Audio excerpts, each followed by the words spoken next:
मित्रों नमस्कार। मैं आपका मित्र उपेंद्र ठाकरे स्वागत करता हूं अपने YouTube चैनल जीएस मंथन 88 पे। और हम आयोगों के विषय में पढ़ रहे थे। एमपीपीएससी की जो यूनिट 10 है उसके हमने काफ़ी आयोग को हमने देख लिया। और आज जो है हम लोग कुछ और आयोगों को हम लोग देख लेते हैं ना, बहुत तेज़ी से। और आप लोगों से शिकायत है कि आप मेरे वीडियो को लाइक सब्सक्राइब और शेयर नहीं कर रहे, तो प्लीज़ उतना सा तो कर दीजिए, है ना। चलिए टॉपिक पे आते, ज़्यादा समय नहीं करते। सबसे पहले देखिए, लिखा है संघ लोक सेवा आयोग। ठीक है, क्या लिखा है? संघ लोक सेवा आयोग। ठीक, तो संघ लोक सेवा आयोग और एक साइड लिखा है राज्य लोक सेवा आयोग। और राज्य लोक सेवा आयोग में जब बात होगी तो हम लोग बात करेंगे मध्य प्रदेश लोक सेवा आयोग की। ठीक है, तो सबसे पहले हम लोग देखते हैं संघ लोक सेवा आयोग। इसकी स्थापना हुई थी 1 अक्टूबर 1926 को। संघ लोक सेवा आयोग की स्थापना। हाँ, एक चीज और आप लोग ध्यान रखेंगे, अगर आपको राइटिंग यहाँ समझ में नहीं आ रही है तो मैं जो बोल रहा हूँ तो उस पर ध्यान दीजिए। ठीक है, और अगर आप नोट डाउन करना चाहते हैं तो वीडियो को पॉज कर करके देखिएगा। ठीक है, मैं इसलिए चीज़ों को क्लियर या एकदम बिल्कुल स्पष्ट बोलने की कोशिश करूंगा ताकि आप लोगों को चीज़ें बिल्कुल समझ में आ जाए। ठीक, तो सबसे पहले संघ लोक सेवा आयोग। संघ लोक सेवा आयोग मतलब union public service commission, UPSC जिसको हम लोग कहते हैं। ठीक, तो उसकी स्थापना हुई थी 1 अक्टूबर 1926 को। 1 अक्टूबर 1926 को जो है संघ लोक सेवा आयोग की स्थापना हुई थी। और किस कमीशन के रिकमेंडेशन पे हुआ था ये? ली कमीशन। कौन सा कमीशन? ली कमीशन, है ना। ब्रेड ली तो वाला ली है ना, ली कमीशन। तो भारत शासन अधिनियम और जो ली कमीशन है, इनके रिकमेंडेशन पे जो है ये 1 अक्टूबर 1926 को संघ लोक सेवा आयोग की स्थापना हुई थी। ठीक है, बात समझ में आ रही है। अनुच्छेद का जो भाग 14 है, और सॉरी, भारतीय अनुच्छेद का जो भाग 14 और अनुच्छेद 315 से 323 तक का जो मतलब भाग 14 और अनुच्छेद 315 से 23 तक जो है किसका वर्णन किया गया है? संघ लोक सेवा आयोग, है ना। बात समझ में आ रही है? तो इस तरीके से है। तो 315 में क्या कहा गया है कि संघ में और राज्यों में जो है लोक सेवा आयोग की स्थापना की जाएगी। ठीक है, तो उसमें दोनों के लिए बात किया है। 315 आर्टिकल जो है उसमें साफ साफ मेंशन किया गया है कि 315 में कि राज्यों में और जो केंद्र में जो है, केंद्र और राज्यों में जो है लोक सेवा आयोग की स्थापना की जाएगी, है ना। सेंट्रल की बात आएगी तो संघ लोक सेवा आयोग होगा और राज्यों में राज्य लोक सेवा आयोग की स्थापना। ठीक है, तो उसी के अंतर्गत हुई है।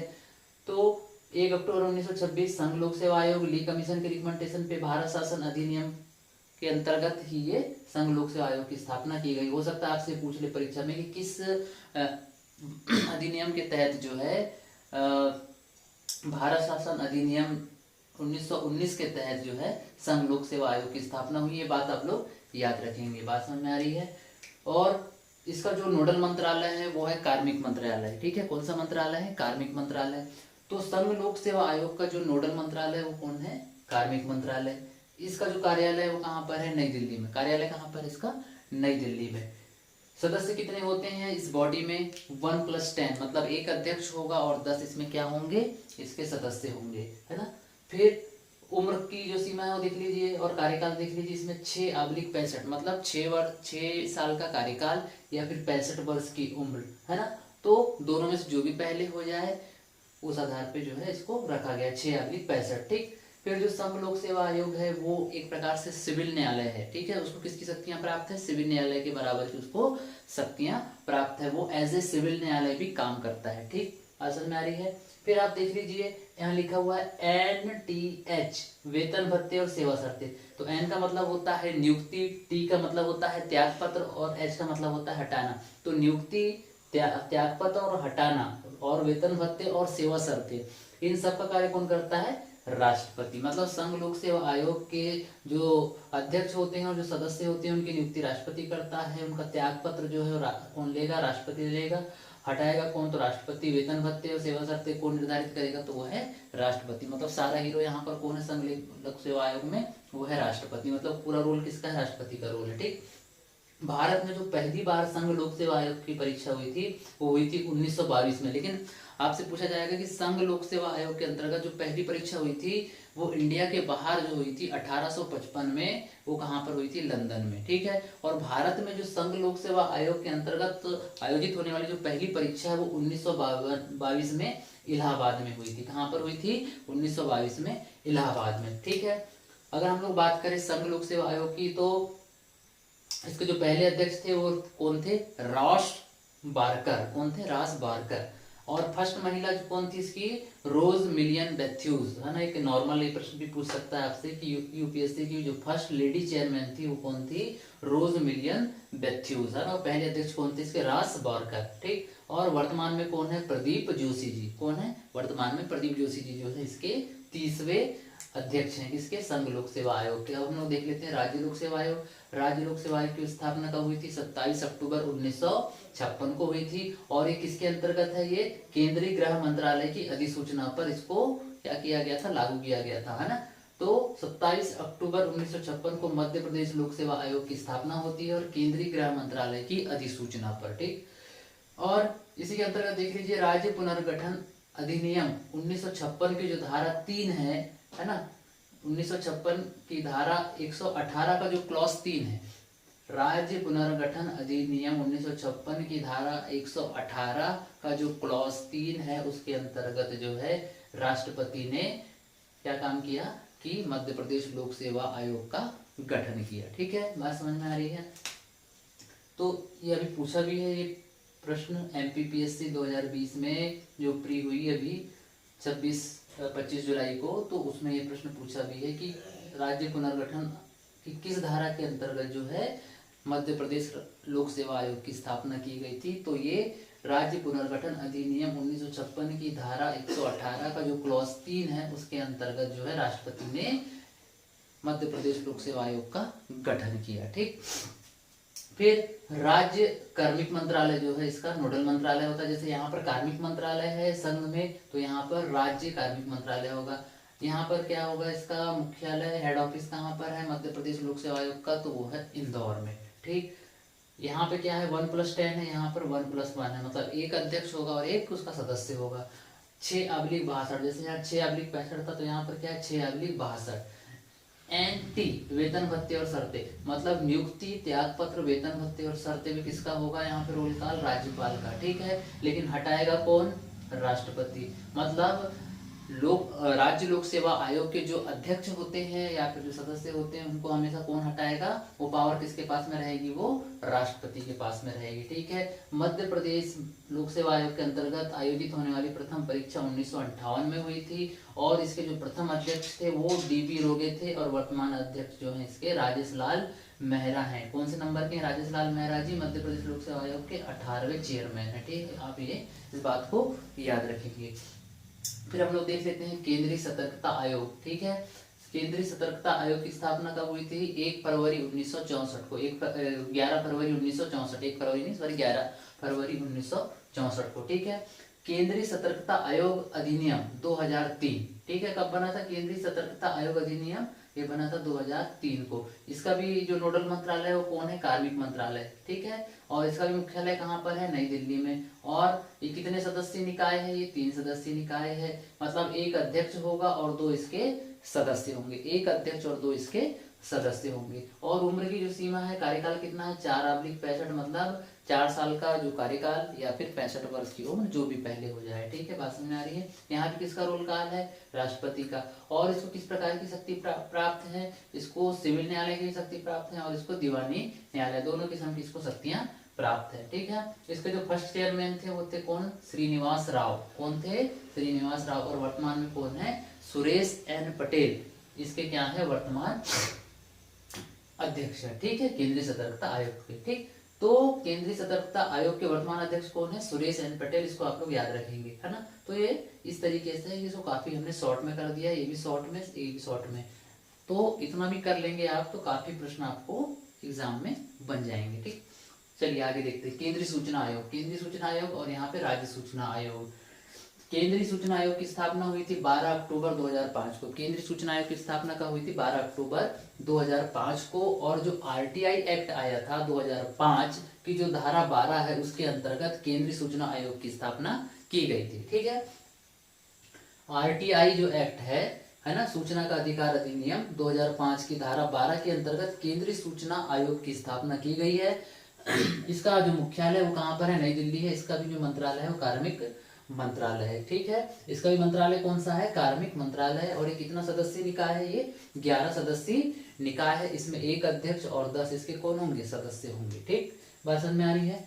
फिर इसकी एक नियुक्ति कमेटी होगी, इन सदस्यों को चुनने के लिए क्या होगी, ये नियुक्ति कमेटी होगी। और इस नियुक्ति कमेटी में जो है कितने लोग होंगे, 3 लोग होंगे, 1, 2 और 3। तो एक इसमें अध्यक्ष होगा और बाकी 2 सदस्य होंगे। तो इसका जो अध्यक्ष होगा वो हमेशा कौन होगा, भारत का प्रधानमंत्री। ठीक है, और एक जो सदस्य होगा वो कैबिनेट मंत्री होगा, और एक जो होगा इसमें सदस्य जो होगा वो लोकसभा में विपक्ष का नेता। तो कुल मिला के ऐसे कितने लोगों की कमेटी है, ये 3 लोगों की ये कमेटी। कितने लोगों की कमेटी है, यहाँ पे 3 लोगों की कमेटी है।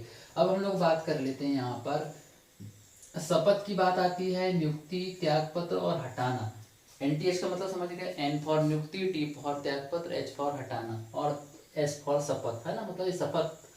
तो शपथ, नियुक्ति, त्यागपत्र और हटाना ये काम कौन करेगा, राष्ट्रपति करेगा। वेतन भत्ते और सेवा शर्तें कौन डिसाइड करेगा, वो कौन डिसाइड करेगा, केंद्र की सरकार, मतलब सेंट्रल गवर्नमेंट इसको डिसाइड करेगी। ठीक है, कि वेतन भत्ते कितने होना चाहिए और उसकी जितनी भी सेवा शर्तें हैं उससे रिलेटेड जो भी काम है वो केंद्र सरकार के हवाले है। ठीक, अब हम लोग देख लेते हैं इसका कार्यकाल कितना है, 3/65, मतलब 3 साल का कार्यकाल या फिर 65 वर्ष की उम्र, जो भी पहले हो जाए। ठीक है, बात समझ में आ रही है। और प्रथम केंद्रीय सूचना आयुक्त कौन थे, वजाहत हबीबुल्ला।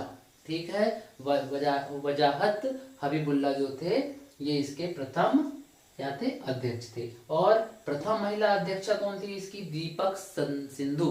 कौन सी सिंधु, दीपक सिंधु, है ना। नाम से ऐसा लग रहा होगा कि दीपक कोई पुरुष होगा, लेकिन आप लोग कंफ्यूज नहीं होइएगा, ये पहली महिला मुख्य सूचना आयुक्त थी। ठीक है, केंद्रीय सूचना आयुक्त। और वर्तमान में जो है मुख्य सूचना आयुक्त कौन है ना, वो है यशवर्धन सिन्हा। ये इसको लिख लीजिएगा, यशवर्धन सिन्हा। ठीक है, और सामान्य सूचना जो है, आप जो सामान्य सूचना है वो 30 दिन में आप प्राप्त कर सकते हो। अगर आप आरटीआई लगाते हो किसी के खिलाफ तो कितने दिन में सूचना मिलेगी, 30 दिन में। लेकिन अगर वो स्वतंत्रता से रिलेटेड या फिर किसी की दैहिक स्वतंत्रता या फिर किसी की जान माल से अगर संबंधित कोई सूचना है तो वो सूचना कितने घंटे के अंदर दी जाती है, वो 48 घंटे के अंदर देने के लिए ये संस्था क्या हो जाएगी, बाध्य हो जाएगी। ठीक है, वो उसको आपको वो इन्फॉर्मेशन 48 घंटे के अंदर देना ही पड़ेगा।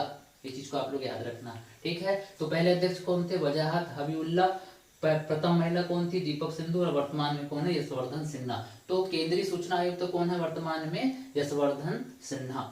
ठीक, फिर हम लोग देखते हैं राज्य सूचना आयोग। तो राज्य सूचना आयोग की स्थापना हुई थी 22 अगस्त 2005। देखो ये 12 अक्टूबर 2005 को केंद्रीय सूचना आयोग और 22 अगस्त 2005 को राज्य सूचना आयोग। ठीक है, तो राज्य सूचना आयोग पहले बन गया और बाद में केंद्रीय सूचना आयोग बना। ठीक, और ये भी आरटीआई एक्ट 2005 की धारा 15 के अंतर्गत, ये 12 के अंतर्गत बना तो ये 15 के अंतर्गत बना। ठीक, इसका मुख्यालय नई दिल्ली, इसका मुख्यालय है भोपाल। इसका मंत्रालय, नोडल मंत्रालय कार्मिक मंत्रालय, इसका नोडल मंत्रालय राज्य कार्मिक मंत्रालय। ये भी 11 सदस्यीय बोर्ड, ये भी 11 सदस्यीय बोर्ड। इसमें भी 1 अध्यक्ष और 10 इसके सदस्य। नियुक्ति कमेटी यहाँ भी है, यहाँ भी नियुक्ति कमेटी, यहाँ भी नियुक्ति कमेटी।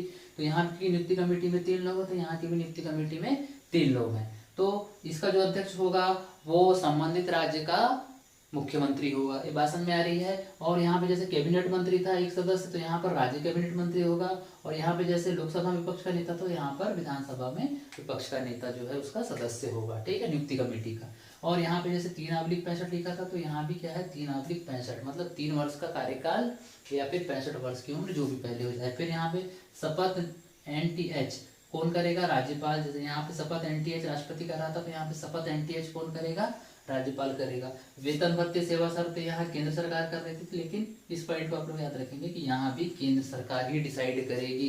जो राज्य सूचना आयोग है उसके सदस्यों एवं अध्यक्ष जो हैं, अध्यक्ष और सदस्य जो हैं, उनके वेतन भत्ते एवं सेवा शर्तें जो है कौन डिसाइड करेगा, केंद्र की सरकार, मतलब सेंट्रल गवर्नमेंट ही उसको डिसाइड करेगी। ठीक है, जो फर्स्ट मध्य प्रदेश के जो राज्य सूचना आयुक्त थे वो थे TN श्रीवास्तव। और वर्तमान में जो है मध्य प्रदेश राज्य सूचना आयोग के जो अध्यक्ष हैं वो कौन है, अरविंद शुक्ला। ठीक है, अभी वर्तमान में मध्य प्रदेश राज्य सूचना आयोग के अध्यक्ष कौन है, अरविंद शुक्ला। पहले कौन थे, TN श्रीवास्तव। यहाँ पर पहले कौन थे, वजाहत हबीबुल्ला, है ना, केंद्र में।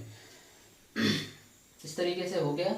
तो ऐसा थोड़ा सा कंपेयर करके पढ़ेंगे तो मेरे ख्याल से जल्दी आपको याद हो जाएगा। ठीक, अब हम लोग देख लेते हैं एनजीटी के बारे में। एनजीटी का फुल फॉर्म होता है नेशनल ग्रीन ट्रिब्यूनल, राष्ट्रीय न्यायिक अधिकरण, है ना, राष्ट्रीय न्यायिक हरित अधिकरण, है ना, तो यही है एनजीटी, नेशनल ग्रीन ट्रिब्यूनल, है ना, नेशनल ग्रीन ट्रिब्यूनल। तो इसकी स्थापना कब हुई थी? 18 अक्टूबर 2010 को नई दिल्ली में, 18 अक्टूबर 2010 को नई दिल्ली में हुई थी। इसको फास्ट ट्रैक कोड भी कहते हैं क्योंकि ये बहुत तेजी से मामलों को निपटाती भी है। ठीक है, 6 महीने के अंदर ही निपटा देती है। ठीक, तो ये पर्यावरणीय मुद्दे या जितने भी पर्यावरण से संबंधित मुद्दे हैं उसका ये त्वरित निपटारा करती है 6 महीने के अंदर, इसलिए इसको फास्ट ट्रैक कोड भी कहा गया है। ठीक है, अब इसकी जो गवर्निंग बॉडीज हम लोग देखे थे कितने लोग होते हैं, इसमें एक अध्यक्ष होता है और 10 + 10, है ना, तो इसमें जो 10 लोग होंगे वो अलग क्षेत्र से होंगे और ये जो 10 होंगे ये अलग क्षेत्र से होंगे।